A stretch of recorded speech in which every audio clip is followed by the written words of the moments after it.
2003년 1월 9일, 이게 오늘이지. 16년 전 오늘인데, 그때가 제가 이제 만 2년도 안 됐던 3년차 기자였습니다.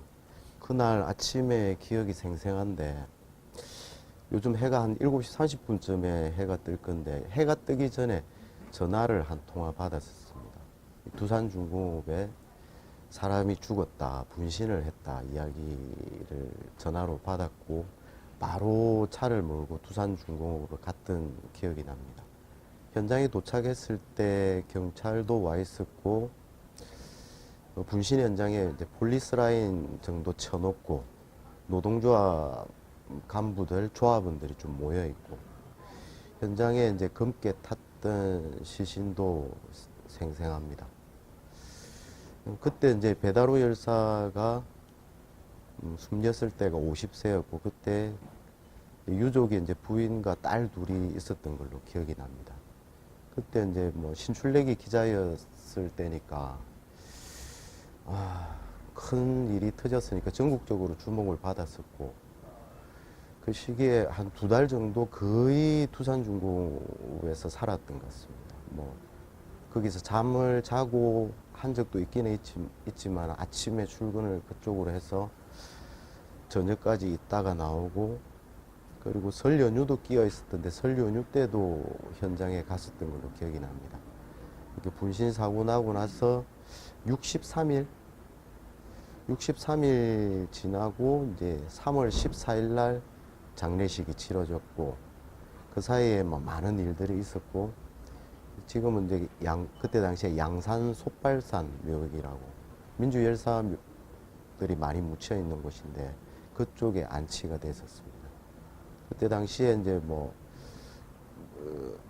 대선 끝나고 나서 이제 정권이 바뀌는 시기였었고, 그 시기에 이제 큰 사고가 났었기 때문에 전국적으로 이제 정치권을 비롯해서 시민사회, 노동계 총망라해서 대책위가 꾸려지고 뭐 그랬던 걸로 기억이 납니다.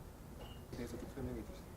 제가 이제 노동 담당을 맡고 뭐 한 6개월 정도 지났을 때 그때 이제 분신 사고가 터졌었는데, 두산중공업 역사 그때 당시에 이제 쭉 전후 사정을 보면은 극단적인 사고가 날 수밖에 없었다, 그렇게 좀 생각을 할 수 있을 것 같은데, 그 과정을 보면은 이제 두산중공업 전신이 이제 한국중공업이었습니다. 그때는 이제 공기업이었는데, IMF 외환위기를 거치면서 다른 공기업들도 민영화가 많이 됐지만은 2000년도에 이제 두산그룹이 한국중공업을 인수를 하면서 이름이 이제 두산중공업으로 바뀌었고, 그때 당시에 이제 민영화 과정에서도 지역에서 이 한국중공업, 두산중공업 문제는 큰 현안이었습니다.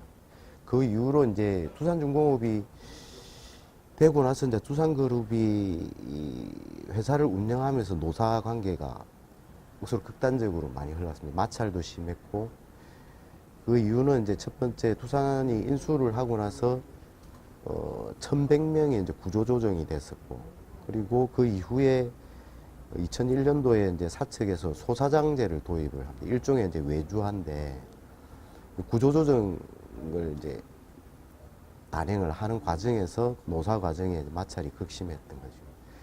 그래가지고 이제 노동조합에서는 이제 사측의 이제 일방적인 회사 운영에 대해서 문제 제기를 하고, 대부분 첫 번째 문제는 고용 문제였고, 소사장제도 마찬가지인데, 그 과정에서 이제 2002년도에 장기간 파업을 하게 됩니다. 이제 임단협 과정이었었는데 47일간 장기간 파업을 하고, 이 과정에서 노사 충돌도 있었고, 그 이후에 이제 사측에서는 그 18명을 해고하고, 그 다음에 89명을 그 89명을 징계를 합니다.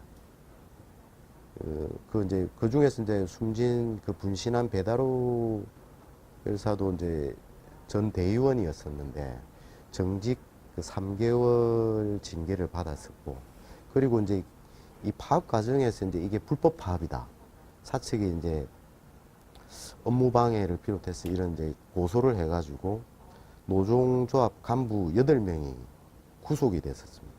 그래가지고 2002년 12월 달에 8명이 1심 재판에서 4명이 실형을 받고 나머지 4명은 이제 집행유예를 받고 배다로 열사도 마찬가지 집행유예를 받았었는데 그런 과정이 있었고 이제 배다로 열사가 이제 징계 이제 3개월 정직을 마치고 징계 기간이 끝나고 12월 달에 이제 복귀를 하고 나서 1월 9일 날 분신을 했었거든요.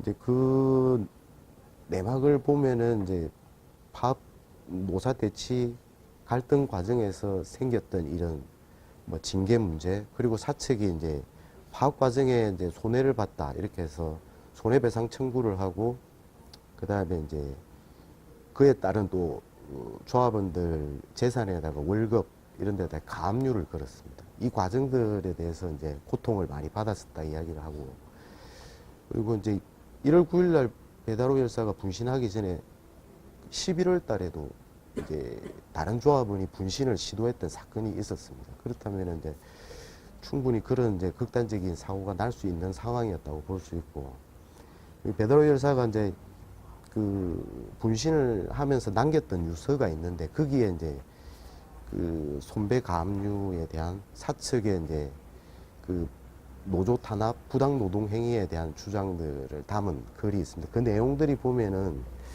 뭐 두산이 해도 너무너무 한다. 피도 눈물도 없는 뭐 악랄한 인간들이다.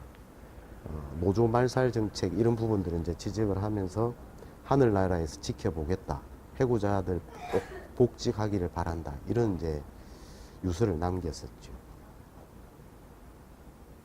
그리고 이제 두산중공업 그 이제 아까 말씀드렸듯이 63일 동안 이제 분신 사망 관련한 이 이제 투쟁 기간이 지속되면서 그 두산이 이제 한국중공업을 인수하고 나서 노무 관리를 어떻게 했는지 그것들이 이제 실체들이 막 드러납니다. 거기 보면은 이제 예를 들면은 이 두산중공업 말고도 다른 두산그룹사의 이제 노동 탄압 사례들이 억수로 많았거든요. 근데 여기 두산중공업에서도 이제 예를 들면은 이제 블랙리스트 문건이 나옵니다. 그게 보면은 조합원들 노조 경력, 그 다음에 뭐 노조 행사 참여도, 그 다음에 이런 걸 종합을 해가지고 A부터 E까지 5단계 등급을 매깁니다. 등급을 매겨서 그 이제 조합원들의 교우 관계, 그 다음에 뭐 현장 내부에 이제 계파가 어디에 속해 있는지, 그 다음에 뭐 이 여론 주도층인지, 그리고 이제 뭐 이런 부분들이 이렇게 세세하게 이제 작성이 돼 있었습니다. 또 이게 이제 노조에서는 이걸 가지고 실질적으로 조합원들에게 이제 노조에 적극적으로 참여하는 조합원들에게 불이익을 줬다.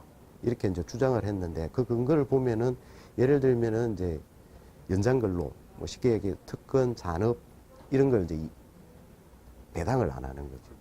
뭐 그때 당시에 이야기 나왔던 게 보면은 뭐 6개월 동안 최고로 이제 잔업 특권을 많이 했던 시간이 어떤 조합원은 500시간이 넘는데 노조 간부를 맡고 노조 일을 적극적으로 했던 사람은 한 160시간 정도밖에 배당을 못 받았다. 이런 실제 사례도 제시를 했었고, 그 다음에 이제 신노사 문화 정립 방안이라는 이제 사측에서 만든 문건도 공개가 됐습니다.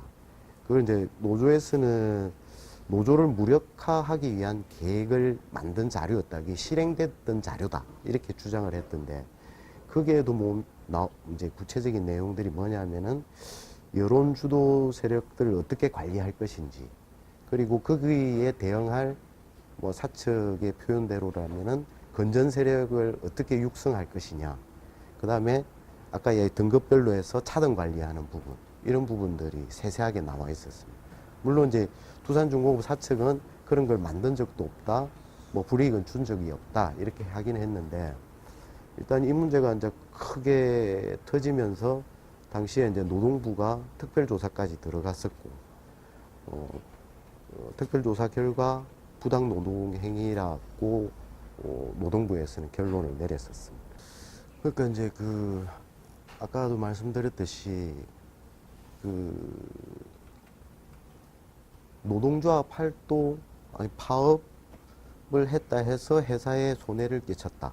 그렇게 해서 노동자 개인에게 손해배상 청구를 하고 재산, 월급의 가압류를 거는 이런 문제가 그 배달의 열사가 죽음으로써 고발을 했던 거죠. 그게 이제 그 이미 이제 노사마찰 과정에서 여러 사업장에서 그런 일이 터지고 있었는데 그게 이제 현안이 됐었고 그 문제가 이제 크게 터졌는데 결론적으로 보면은 아직까지 해결이 안 되고 있는 문제입니다. 이게 이제 손배 가압류 문제가 얼마나 심각하냐면은 지금 먼저 뭐 월급의 100%를 원천 뭐 가압류하고 그럴 수는 없지만은 이게 이제 개인에 대한 압박뿐만 아니라 노동조합 활동 자체를 이제 옥죄는 그런 그 사측의 수단으로 악용되고 있기 때문에 근데 이제 이 문제가 이제 사회적인 파장을 크게 일으켰지만은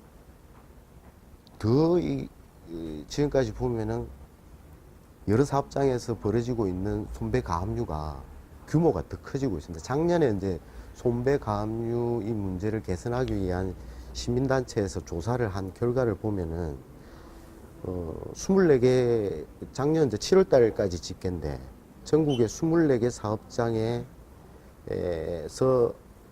사측이 노동자하고 노조를 상대로 이제 걸었던 손배 가압류액만 따져도 1,867억이 됩니다. 그러니까 시간이 이제 16년이 지났는데 갈수록 그 규모는 더 커지고 있고 작년에 이제 최고 규모라고 이야기를 하거든요. 예를 들면은 다들 이제 뭐 큰 사건이니까 다들 알고 계실 건데 뭐 쌍용 자동차 문제, 그다음에 철도 노조 파업했을 때, 그다음에 이렇게 배달의 열사가 2003년도에 이제 분신 사망하고 나서 그해 10월달에 부산에 있는 한진중업 김주익 지회장도 손배 가압류 문제 때문에 이제 스스로 목숨을 끊는 일이 있었습니다. 그런 일도 있었고, 그리고 유성기업이라든지, 그다음에 현대차 비정규직 문제라든지 여러 사업장에서 이런 것들이 계속해서 악용되는 사례들이 아직 남아 있고, 그래서 이제 노동계나 시민사회에서는 노조 활동과 관련해서 임단협이나 관련해서 손배 가압류를 제한할 수 있도록 법을 바꿔야 된다, 이런 요구들을 하고 있지만 아직까지 이 개선이 잘 안 되고 있습니다. 16년 전도 그랬고 지금도 마찬가지인데 어떻게 보면 이제 그때도 그랬습니다. 이제 두산중공업이 파업을 하고 이러니까 대기업체에서 월급 많이 받고 잘 먹고 잘 사는 사람들이 무슨 파업이냐, 그때도 그런 이야기가 있었고 지금도 마찬가지입니다. 근데 이제 노동조합이 있는 대기업마저 이런 일이 이제 노사관계가 삐끗해서 일방적인 뭐 구조조정, 그다음에 이제 노조 탄압 이런 것들이 일상화되면은 노조가 없는 아니면 작은 회사에 다니고 있는 노동자들은 어떻게 자기의 그 권리를 보장받고 할 수 있겠느냐. 그게 16년 지나가서 일상화되고 있다고 볼 수 있습니다. 비정규직은 계속 양산되고 있고 계속 이제 저임금 구조로 가도록 그렇게 시장은 그렇게 만들어지고 있는데, 어쨌든 그 대부분 우리가 이제 금수저 물고 태어나지 않는 이상 다 자기 노동을 해가지고 먹고 살아야 되는 사람이지 않습니까? 그러니까 이제 일하는 사람들이 부당한 뭐 이렇게 처우를 받았다, 내가 좀 더 건강하고 내 노동에 대해서 정당한 대가를 받았으면 좋겠다고 하는 목소리에 대해서 좀 더 귀 기울여줬으면 좋겠고, 그게 다 건강한 사회를 만드는 길로 가는 게 아니냐.